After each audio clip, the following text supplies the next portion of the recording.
Aujourd'hui, on reçoit Cyril, 42 ans, qui s'est fait amputer son nez suite à un cancer. Dans cette vidéo, il va nous raconter toute son histoire. 90% des cancers, on ne sait pas vraiment d'où ils viennent, quoi. Au début, on n'y croit pas, on a du mal à l'imaginer. Ça m'a beaucoup touché de prévenir ma maman. Ça va être une maladie lourde, des traitements qui sont durs, qui sont épuisants. À quoi on va ressembler après? J'ai mis 3 mois à peu près à me re-regarder dans une glace. Ça va, Cyril?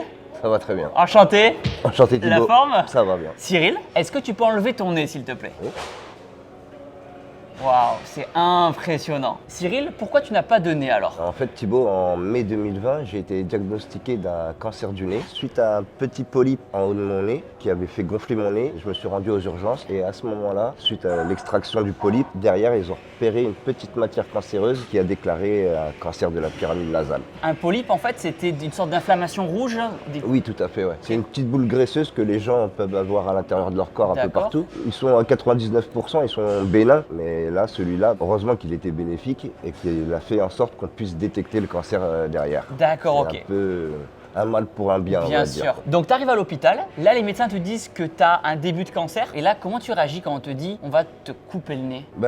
Au début, on n'y croit pas, on a du mal à l'imaginer. À quoi on va ressembler après? Est-ce qu'il va avoir un trou? Et après, une fois que j'ai été opéré au bloc opératoire, quand ils m'ont enlevé le nez, ils m'ont proposé 2 options qui étaient soit une reconstruction par chirurgie réparatrice avec son cuir chevelu, des parties de notre corps pour pouvoir reconstruire le nez entièrement, Ok. ou soit partir sur une impression 3D avec un docteur spécialisé Ok. et qui fait une impression Wow. 3D pour reconstruire le nez. Waouh, ok. Et tu as choisi du coup cette option-là? Oui, je trouvais ça plus intéressant et moins lourd parce que la reconstruction Chirurgie esthétique et tout, chirurgie c'est lourd. esthétique, c'est très très long, ça dure un an et demi et tous les 2-3 mois on retourne sur la table d'opération pour pouvoir Ok. remodeler un nez. Franchement, on dirait pas que c'est un faux nez. Non, pour ça, oui. C'est super, hein. Mais Nickel. ils se basent beaucoup sur les photos, c'est vraiment des artistes quoi. Le docteur il est magnifique pour ça. Comment s'appelle le docteur qui va refabriquer ton nez? Il y a un terme particulier? Oui, c'est un épithésiste. En fait, c'est pas une spécialité en médecine, c'est plus une branche qui choisissent les passionnés de réparation chirurgicale pour aider les personnes qui ont subi des traumatismes, les brûlés, Les accidents de la route, voilà, tous les ok. accidents qu'on peut subir dans la vie. Et ces personnes-là s'occupent que du visage. Ok, ok. Reconstruction Wow. faciale, que de la reconstruction faciale. Donc des impressions 3D pour des oreilles, des impressions 3D pour des narines, pour des globes oculaires. C'est Ok. vraiment impressionnant comme métier. Le cancer du nez, c'est un cancer qui est rare. Oui, c'est un cancer qui touche même pas 1% de la population en France, donc c'est vrai que c'est très très rare. Il est déclaré souvent tard comme cancer, donc c'est vrai que ça laisse des traces un peu lourdes à certaines personnes. Moi, on peut dire que j'ai eu cette chance qu'il soit déclaré très tôt. J'ai pas été touché sur les joues ou d'autres Ouais, parties de bien mon sûr. visage. Selon toi, pourquoi tu as eu ce cancer? Est-ce que les médecins t'ont expliqué? Non.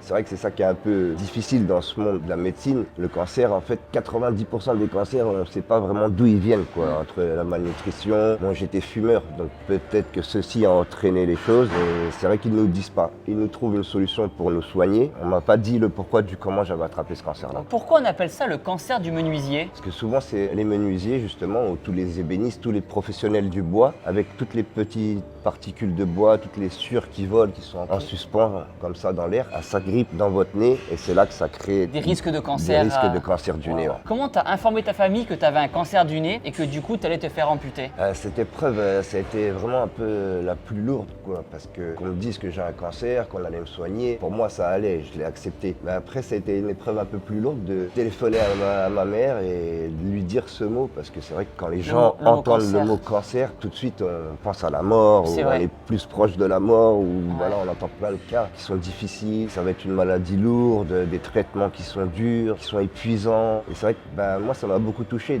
de prévenir ma maman à ce moment-là, quoi. Ça m'a plus touché de la prévenir Ok. que lorsque moi, on m'a averti que j'ai eu un cancer. Ok, waouh. Combien de temps a duré l'opération? Alors, l'opération a été très lourde parce que je suis resté 10 heures sur le bloc opératoire. Ils ont fait l'ablation complète du nez, ils ont procédé au point de suture tout le côté. J'ai eu l'enlèvement des dents, comme j'avais des dents abîmées, les À dents cause du du haut. cancer? Oui. Parce que comme après il y a des étapes de radiothérapie et de chimiothérapie, si vous avez des infections dans les dents, c'est pas possible, donc ils sont obligés d'enlever et de faire le D'accord. nettoyage de Donc tout ils t'ont ça. enlevé des dents, c'est pour ça que tu as moins de dents. Voilà. Ok, waouh. Et là on attend pour pouvoir reconstruire, remettre un dentier et tout. Ça aussi c'est encore une autre épreuve qui C'était va arriver. il y a combien de temps cette opération du nez? 2 ans. Moi j'ai eu la chance entre guillemets de ne pas avoir de chimiothérapie. J'ai eu que de la radiothérapie et la radiothérapie ça brûle beaucoup quoi. Et comme tu peux le constater, ma barbe ne repousse pas. Avant j'avais une barbe bien fournie. T'as des trous dans la barbe à cause de la radiothérapie? Voilà, tout ça, bah là, ça repousse pas. Est-ce que tu penses que c'est parce que je suis un berbe moi aussi ou pas?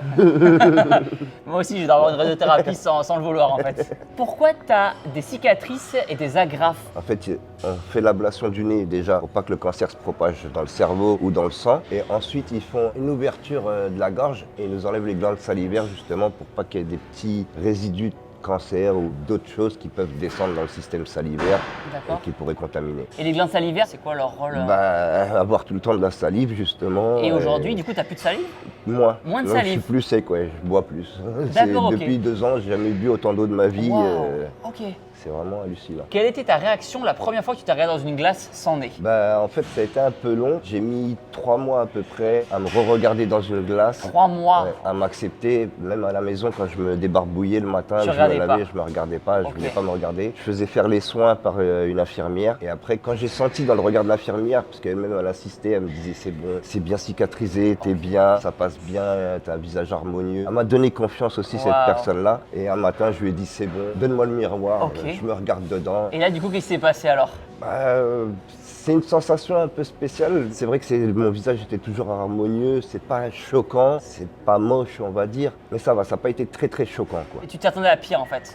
Tout Très à bien. fait. On dirait que tu as un piercing dans le nez. Qu'est-ce que c'est du coup? C'est 3 implants. J'en ai un entre les 2 yeux et 2 à la base du nez. En fait, c'est des implants qui vont servir pour la prothèse en silicone pour pouvoir être fixée directement. Donc, je vais avoir une armature qui va être reliée et dessus, il y aura 3 petits aimants. Et dans la prothèse aussi, on aura 3 aimants pour pouvoir les fixer directement avec des aimants. Est-ce que c'est ta prothèse finale celle-là? Non, là c'est encore une prothèse provisoire que je colle avec des colles spécifiques. C'est juste en attendant pour que je me sente un petit peu mieux, que mon Bien docteur m'a fait sûr. une petite provisoire en ce moment. Mais sinon par la suite, ça sera quasi la même, un peu améliorée et avec les fixations vraiment mises à l'intérieur pour qu'ils puissent se D'accord. reporter directement le schéma. D'accord. Aujourd'hui, c'est une prothèse que tu colles. Voilà, tout à fait. D'accord. Et après, ce sera aimanté. Oui. Du coup, Cyril, tu as ton nez là. Est-ce que tu peux le mettre? Ah, c'est tellement bien fait. Ah, c'est ouf, hein? On retrouve un visage quoi. Enfin, On se rend pas compte, c'est vrai que depuis tout petit, comme on dit, on est avec des codes, etc., un nez au milieu du visage. Et c'est vrai que quand on enlève ce nez-là, ça fait une différence qu'on accepte, mais c'est vrai que ça change. Hein. C'est vrai que quand il n'y a plus le nez, on se dit mince. On essaye de réimaginer comment pouvait être son nez avant ou pas, et puis là quand on le retrouve, on est content quoi. Tu te sens mieux avec ou sans le nez? Oh les deux j'accepte. Comme je me suis accepté sans nez, ça va, j'arrive à vivre sans, Ok, maintenant, avec ou sans, ça passe aussi bien. Est-ce qu'aujourd'hui, quand tu sors dans la rue, tu te promènes toujours avec ta prothèse ou alors des fois tu dis je m'en fous, je la mets pas? Les 3 quarts du temps, je sors sans prothèse. Je la mets vraiment quand j'ai des occasions particulières, si je sors avec des amis au restaurant. Quand voilà. t'as la flemme de te justifier? Voilà, tout à fait. Ok, ouais. ça marche. Sinon, d'habitude, je marche toujours avec un pansement pour me protéger des impuretés dehors. Et Bien sûr. je laisse un pansement toute la journée. C'est gênant la prothèse? C'est la colle qui est gênante, comme elle assèche beaucoup et attire un petit peu sur les côtés de la peau. Et au bout de 3-4 jours, comme ici, la peau est très très fine, la colle déshydrate un peu la peau et brûle un peu la peau. Donc je la mets pas tout le temps aussi. Dans combien de temps tu auras ce nez avec les aimants? D'ici 2-3 mois. 2-3 mois, ok, cool. Courage.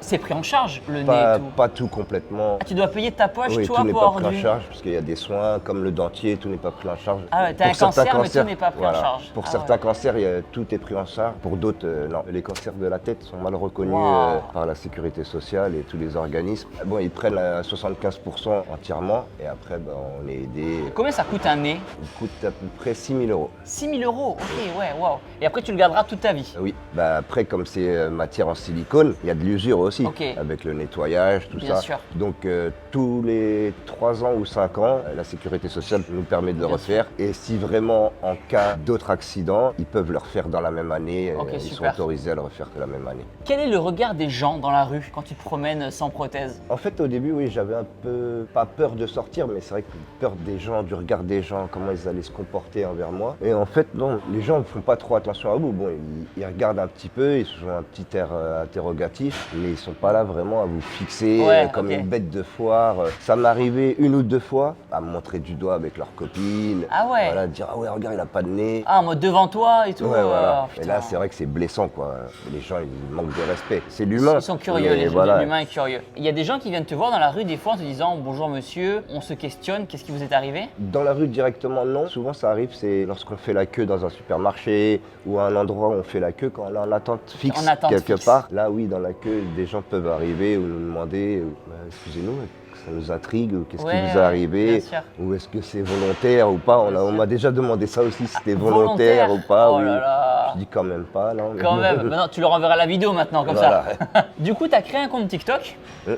C'était suite à cette opération du nez que tu l'as créé. Non, 1 an et demi après. Sur ton compte TikTok, tu partages aussi des questions que les gens t'envoient par rapport à ton amputation, ton cancer. Tu rassures aussi les gens. Est-ce que comme tout le monde, toi aussi tu reçois des méchants commentaires? Moi ça va, je suis assez fort mentalement Ouais. et psychologiquement pour subir ça. Mais c'est vrai que les réseaux sociaux sont un grand défouloir pour beaucoup de monde. Et je comprends l'harcèlement que certains subissent. Moi c'est pas de l'harcèlement, c'est vrai que c'est beaucoup de méchanceté. Des trucs beaucoup- gratuits, des Voilà, blagues, des des blagues jeux de gratuites, mots, des vols de mort, Vecna, vol de mort, je sais plus il y a eu quoi d'autre, mais plein quoi. Ils vont essayer de le tourner dans tous les sens Ok, pour qu'on ok. comprenne. Après c'est les réseaux. Voilà, il faut avoir l'autodérision, Voilà je pense, aussi, et l'autodérision. puis ne pas vraiment prendre trop à cœur les choses parce que sinon Ouais. ne vous mettez pas sur les réseaux dans ces cas-là. Il ne faut Exactement. pas s'exposer du tout. Exactement. Du coup, on t'a enlevé le nez, mais tu respires toujours par le nez? Oui, tout à fait. Il y a un plus grand volume d'air qui rentre vu la taille de la cavité et puis comme il n'y a pas les narines, c'est moins dirigé quoi. C'est vraiment comme si j'étais en pleine montagne et que je respirais Ah ouais. à grand poumon ouvert, que je prenais une grande Waouh. bouffée d'air mais par le nez quoi. D'accord, ok. C'est vraiment, ouais, c'est spécial.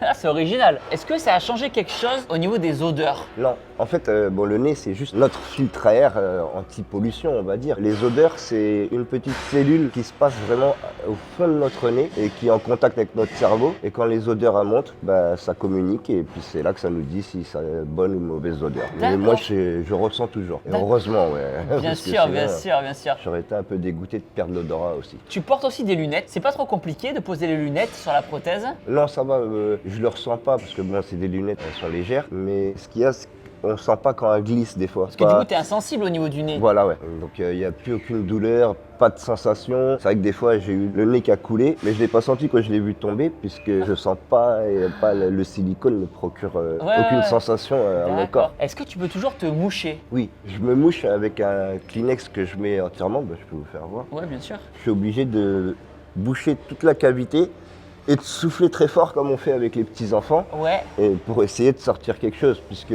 comme je n'ai plus les narines qui conduisent vraiment Oui, tout l'air ouais. et qui évacue tout, moi ça reste là un petit peu, soit ça rentre à l'intérieur ou D'accord. soit j'essuie. Les 3/4 du temps, j'essuie. D'accord. Je ne me mouche pas réellement. C'est comme si tu avais une grande cavité nasale en fait. Tout à fait, ouais. Est-ce que tu peux aller sous l'eau? Ah, ça c'est une grande question que j'ai pas encore mis en application Ok. puisque bon, comme je suis parisien, je vais pas à la piscine et puis Ouais. j'ai pas accès à la mer. Il me semble qu'il faudra que je porte tout le temps un masque à l'avenir. Ok. J'ai pas testé, donc c'est un peu à tester. Tu as envie de voir. tester ou tu te dis, moi, on verra? J'hésite encore pour le moment, même dans ma baignoire, je l'ai pas encore fait. J'hésite encore un Ok, petit peu. ok. Quoi. J'attendrai vraiment avoir la prothèse fixe La vraie pour le prothèse faire. Ouais. finale, d'accord. Pour voir comment mon corps réagit, comment mon nez s'obstrue tout seul ou pas Ok. par rapport à l'eau. Là, je sais pas. Ok, tu vas découvrir ça. Euh. Comment tu fais quand tu prends une douche alors? Bah, en fait, avec le jet d'eau au-dessus de ma tête, et puis bah, la gravité a fait que Ok. bah, l'eau ne remonte pas dans le nez. Et bon, je peux arroser un petit peu comme ça, légèrement, mais pas une grosse Ouais, quantité tu d'eau, fais quoi, parce attention, qu'après, ouais. ça ferait descendre de l'eau dans les poumons. Ouais. C'est un peu dommageable pour moi. Quoi. Bien sûr, bien sûr. Ok, donc tu fais attention. Est-ce que tu as toujours des poils dans le nez? Non, aucun. Ok. Mais, en fait, voilà, les poils sont juste vraiment dans la partie dans le nez. Ouais. Là, ce que vous voyez, c'est les muqueuses, les sinus. Donc là, il n'y a plus aucun poil. Malheureusement, je n'ai plus de protection au virus ou à toutes les impuretés qui peuvent rentrer. Quoi. Est-ce que tu peux tomber plus facilement malade vu que tu n'as plus cette protection qu'est le nez? Oui, tout à fait. Mais ça va, j'ai de la chance parce que depuis 2 ans, il ne m'est rien arrivé. Ok. Mais c'est vrai qu'on peut être assujetti à plus de maladies, des maladies chroniques après par la suite. Ça va pour Ok, moi. à voir, ça marche. Est-ce que tu as un traitement quotidien pour désinfecter, des médicaments? J'ai pas de traitement médical, c'est juste un traitement par rapport à l'hygiène, à bien nettoyer avec du sérum physiologique, Ok. des petites crèmes pour les brûlures contre la La colle, colle, ok. des choses comme ça, des crèmes hydratantes. J'ai plus aucun traitement antidouleur, aucun médicament. Est-ce qu'il y a des avantages de ne pas avoir de nez? Enfin, c'est vrai que quand on réfléchit, on se pose jamais la question à quoi sert réellement notre nez. Ouais. En fait, c'est vrai qu'il sert à rien à part juste nous protéger des impuretés qui peuvent rentrer. Non, j'ai trouvé aucun avantage à part juste quand on enlève notre pull, j'ai plus mon nez qui reste coincé dans mon pull. Quand t'enlèves le pull, Voilà. ouais, ça coince. Un peu, c'est ça qui pourrait gêner, mais non, sinon il n'y a pas d'avantage ni d'inconvénient à plus avoir de nez, quoi. Est-ce que tu as déjà discuté avec d'autres personnes qui se sont fait amputer le nez eux aussi? Oui, tout à fait. Par rapport à TikTok, j'ai eu la chance de connaître une dizaine de personnes à travers la France qui ont eu un peu la même chose que moi au cours de leur vie. Ils m'ont trouvé très courageux de raconter mon histoire Ouais. sur les réseaux. Eux-mêmes n'auraient pas pu, du fait de leur aspect et Ouais. de la critique qu'ils auraient pu recevoir. Et souvent l'acceptation d'eux-mêmes aussi qui est très difficile, puisque dans le regard des gens, vous avez changé, votre famille. Ma mère, c'était très difficile à ce qu'elle me regarde comme ça. Enfin, ma mère ne me regarde pas comme ça. Ma mère me regarde Tu pas montres dans toujours cet avec la état-là. prothèse. Toujours, ouais. Est-ce que tu as quelqu'un aujourd'hui qui partage ta vie? Non, je suis célibataire et c'est vrai que c'est une question que je me suis beaucoup posée après la maladie. Comment ça allait se passer quand j'allais retrouver quelqu'un? Est-ce que je dois lui annoncer? Quand je vais avoir ma prothèse, elle ne verra pas directement que je n'ai pas de nez. Après, comment je vais lui annoncer? Ouais. Comment je vais me réveiller à côté d'elle ou pas avec ou sans nez? C'est encore plein d'interrogations. Puis même moi, j'étais un peu fermé parce que voilà, les gens jugent beaucoup sur le physique à l'heure actuelle. Que ça, que ça. C'est très dur. Grâce un peu aussi au réseau, j'ai reçu beaucoup de gentillesse de la part des femmes et Trop bien. ça m'a redonné confiance en moi et ça fait plaisir, quoi. Je pense qu'il faut que tu tombes sur quelqu'un qui est ouvert d'esprit, qui comprend, et après à voir si tu le dis dès le début ou si tu lui amènes. Tout à fait. Souvent, les femmes, elles sont plus ouvertes d'esprit que les hommes. Elles acceptent plus les handicaps, entre guillemets, qu'un homme accepterait un handicap d'une femme. C'est vrai, c'est une bonne remarque. C'est malheureux, mais c'est vrai. C'est vrai. Qu'est-ce que tu dirais aux personnes qui vont regarder la vidéo YouTube et qui ont une différence physique? Moi, j'aurais juste à dire de vraiment faire l'épreuve du miroir aux gens. C'est une épreuve qui est très difficile, mais vraiment de s'accepter dans le miroir soi-même. Après, l'œil des gens, il sera toujours là, et qu'il soit bon ou mal, mais le meilleur, c'est votre regard sur vous-même. Vous devez vous accepter vous-même. N'importe quel handicap qu'on peut avoir ou malformation, il faut s'accepter et se le prouver dans le miroir qu'on s'aime. Et après ça, on peut affronter la vie, je pense. C'est plus facile d'affronter la vie quand on s'accepte totalement soi-même déjà. Avoir confiance en soi. Voilà. Trop bien. Merci beaucoup, chef. Thibaut, merci. Merci. C'est gentil à toi. Trop bien.